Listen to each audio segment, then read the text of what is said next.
గారు కాబట్టి మీ ద్వారా సభకు సమర్పించండి. పిటిషన్ ఉంటే నువ్వు గాయం మీద రాసుకొని చెప్పొద్దు అట్లా. సార్ నాయి కూడా పెద్దగా ఏం లేవు సార్. పిటిషన్స్ 2+3 ఉన్నాయి సార్. అయ్యా 2+3 ఉన్నాయి సార్ పిటిషన్స్. ఆయనకంటే ఒకటి బిత్తి వచ్చింది నీకు సార్. ఇక ఆశ్రమ పాఠశాలలో పనిచేస్తున్నటువంటి ఏదైనా హెడ్ చదవండి పిటిషన్ అంతే సార్, అంతే సార్.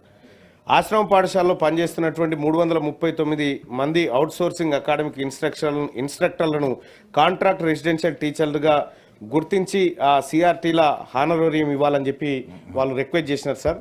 తమరు ప్రభుత్వానికి పంపించాల్సింది తమకు తెలియజేసుకుంటున్నాను సార్. అలాగే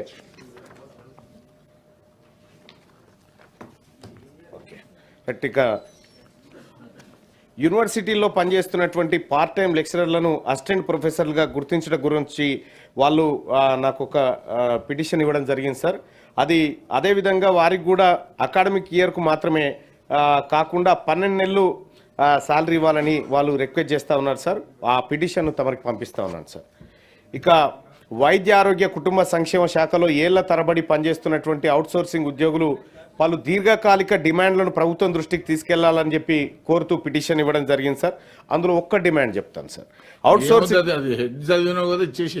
సోర్సింగ్లను రద్దు చేయాలని చెప్పి చెప్తా ఉన్నారు సార్. అవుట్ సోర్సింగ్లను రద్దు చేయడం వల్ల ప్రభుత్వానికి లాభమే తప్ప నష్టం లేదు అధ్యక్ష.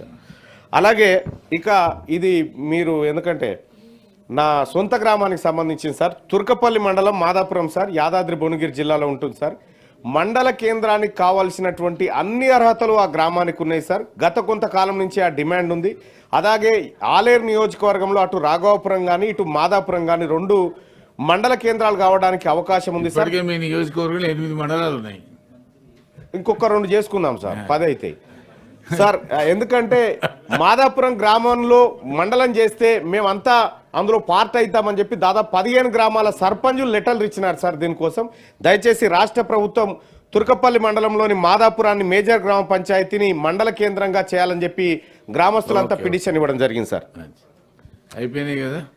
అంతే నెక్స్ట్ కల్వకుంట్ల కవిత గారు.